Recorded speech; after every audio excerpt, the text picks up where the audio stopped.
여러분, 김정렬이라는 분을 아십니까? 그분은 우리나라 초대 공군 참모총장으로 6.25를 겪었습니다. 이승만 대통령 4.19 때는 국방장관이었습니다. 박정희 대통령 5.16 이후에 주미 대사를 역임하고 또 노태우 대통령 때는 국무총리를 하신 분이죠. 그러니까 우리나라 현대 역사의 산증인이다 이렇게 볼 수 있습니다. 김정렬 자서전이 우리 도서실에 있습니다. 사실 우리 김덕기 집사님 부친이죠. 책을 읽어보니 그분이 인도네시아와도 인연이 있더라고요. 원래 그분은 일본 육사 항공대를 나오셨는데요. 전투기 조종사였습니다. 1943년 그의 부대가 인도네시아로 파견 명령을 받게 됩니다. 결혼한 지 석 달 만에 이 남방으로 파견을 오게 됩니다. 그런데 사실 그때는 이미 태평양 전쟁의 전세가 일본에게 불리하게 기울기 시작했죠. 그래서 그가 자기 중대를 이끌고 이리로 떠나올 때 많은 주위에 있는 사람들이 애석해했습니다. 이제 곧 죽게 되었다고. 그는 반둥으로 왔고 또 솔로에서 근무하다가 팔렘방 유전지대를 지키다가 마지막 전쟁 말기에 전출 명령을 받습니다. 그가 인도네시아를 떠난 날이 1945년 8월 15일 천황의 항복 방송을 들은 직후에 인도네시아를 떠나게 됐어요.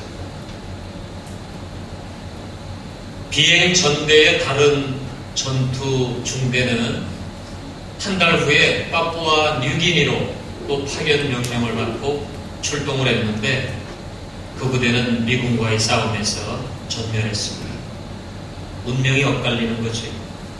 해방 후에 미군정 치하에서 이제 우리나라 국방경비대가 조직이 되고 할 때 공군의 모체가 되는 그런 모임을 준비하게 됩니다.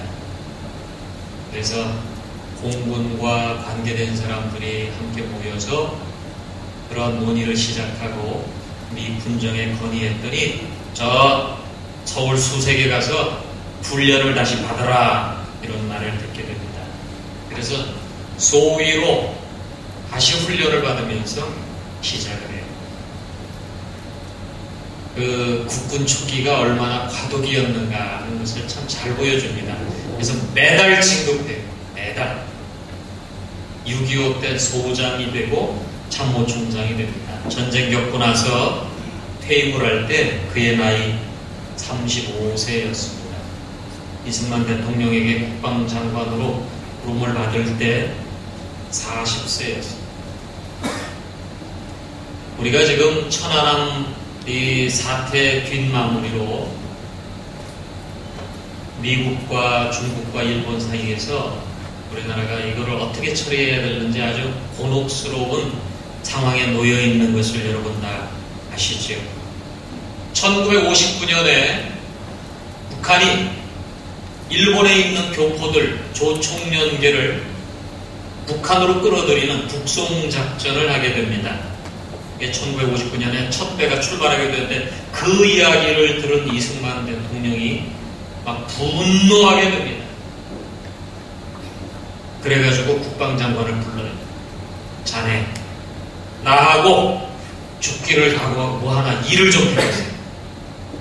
우리 교포들을 북한으로 끌고 가는 것을 도저히 볼 수 없네. 저걸 어떻게 하면 좋을런지 좀 대책을 강구하라. 명령을 주었어요. 그러나 그 당시만 하더라도 일본과 국교 정상화가 이루어지지 않은 때였기 때문에 외교 라인이 막혀 있어서 어떻게 할 수가 없는 것이죠. 국방장관이 이 일을 가지고 고민을 하고 대통령께 다시 나아가서 보고를 드립니다. 카카, 우리의 사정이 지금 이렇습니다.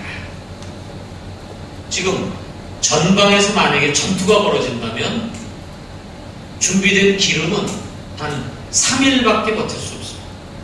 그리고 탄약과 화포가 있지만 전투가 벌어진다면 그건 단 하루면 다 떨어집니다.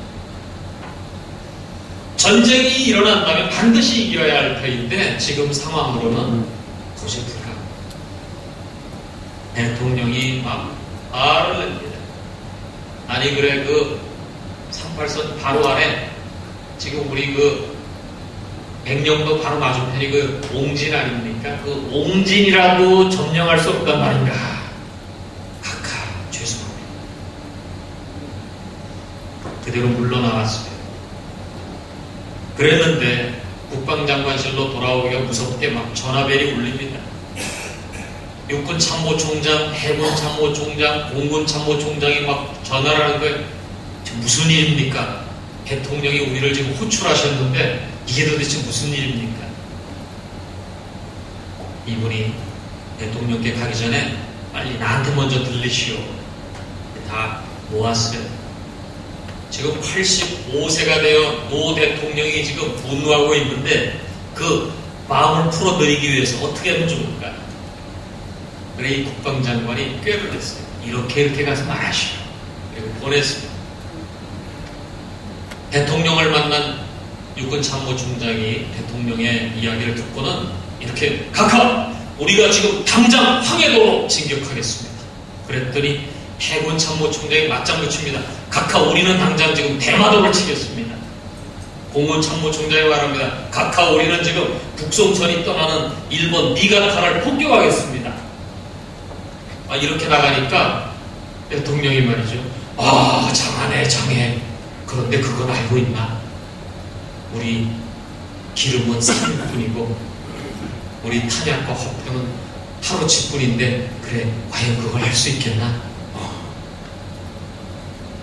그리고 돌려보냈습니다. 그러니까 대통령의 이 분노한 마음을 가라앉힌 거죠. 사실은 아무것도 할 수 없었어요. 6.25 전쟁의 뒷이야기를 쭉 이 회고를 통해서 읽어보니 하나님이 지켜주신 게 기적이에요. 6.25 때뿐만이 아니었어요. 1959년 북송 사태 때에도 마찬가지로 아무런 능력이 없었던 거예요. 하나님이 지켜주셨어요.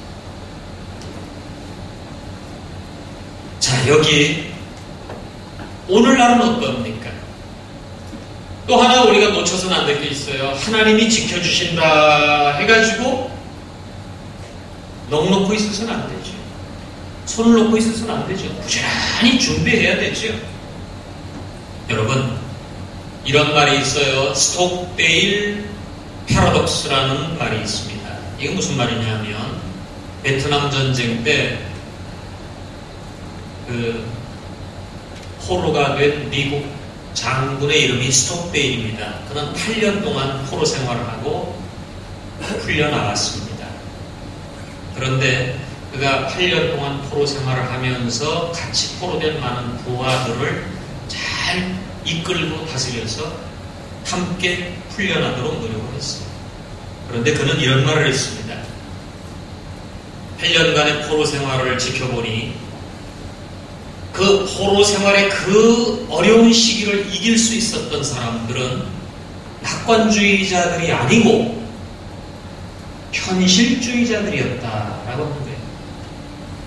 대책 없는 낙관주의. 그거는 해답이 아니죠. 이번 크리스마스 때는 아마 풀려나갈 수 있을 거야. 기대하다가 실망합니다. 다음 부활절 때는 풀려나갈 수 있을 거야. 또 실망합니다. 이런 거듭된 실망이 누적되면서 그런 사람들은 스스로 병들고 지쳐서 죽었다. 그러나 이번 크리스마스 때는 나갈 수 없다. 더 마음을 다듬고 준비하라.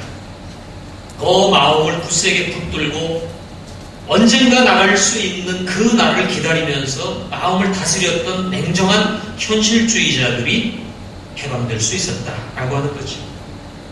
우리가 살아가는 일에는 두 가지가 있어요. 하나님의 일이 있고 사람의 일이 있어요. 하나님이 하실 수 있는 일이 있고 사람이 해야 할 일이 있어요. 풀어주시는 것은 하나님이 하나님의 시간에 하나님의 방법을 따라 하시는 일이에요. 그럼 사람이 하는 일은 뭐냐? 현실을 냉정히 들여다보고 그 현실을 어떻게 대처할 것인가를 깊이 생각하고 노력하는 것이죠. 그러나 사람이 해야 할 일 중에 아주 중요한 것이 있습니다. 진정한 현실주의자는 눈으로 보이는 현실만 현실로 이해하는 사람은 현실주의자가 돼요. 오늘 살아계셔서 나와 함께 하시는 하나님의 현실에 대해서 냉정하게 이해하는 사람이어야 된다라고 하는 것이죠. 오늘 우리가 읽은 본문에 다윗이 나옵니다. 다윗은 젊은 시절 철들고 나서부터 나이 70 죽을 때까지 한평생을 전쟁에서 보낸 사람이라고 얘기할 수 있어요. 그는 용사였어요. 리더였어요. 장군이고 사울왕의 사위이기도 했고 총사령관 역할도 했고 끝내는 왕이 되기도 했습니다. 한편으로 그는 시인이었어요. 아주 부드러운 감성을 가진 사람이에요. 노래를 짓기도 하고 그 노래를 부르기도 했고 하나님의 성전 건축을 설계하기도 했고 디자이너였던 사람이죠. 그러나 그는 원치 않게도 한평생 블레셋과의 전쟁의 위기 속에 살아야 했습니다. 그에게 소원이 있었어요. 오늘 이 시를 읽어보면 그는 말합니다. 나에게 한 가지 소원이 있노라. 그것은 내 한평생 하나님의 집에서 하나님의 아름다움을 앙망하며 그 성전에서 하나님을 사모하는 것이다 라고 말했습니다. 6.25 때 유명한 전투가 있습니다. 그게 9.28 수복 이후에 전세가 역전이 돼가지고 북진을 할 때 미군을 비롯한 유엔군이 함경남도 해서 저 강계까지 올라가게 되는데 예기치 못하게 중공군이 밀고 내려오죠. 그래서 해병 1사단이 아주 큰 타격을 입습니다. 미국 전사에 아주 기록될 만큼 진주만 패배 이후에 최대 패배였다라고 기록할 만큼 큰 패배가 있었어요. 그게 장전호 전투라고 말합니다. 그래서 그때 미군들이 속수무책 회각을 하고 수많은 희생을 내게 됐는데 그때 미국의 특파원이 한 미군 병사에게 묻습니다. 지금 당신의 소원이 무엇입니까? 그 병사가 말합니다. Give me tomorrow. Give me tomorrow. 내게 내일을 주십시오. 언제 죽을는지 몰라요. 지금 내 옆에 있는 많은 전우들이 죽어가고 있어요. 불안과 공포를 말할 수 없어요. 내게 이 평범한 하루 그것만 말하고 있는 거예요. 그런데 오늘 다윗이 말합니다.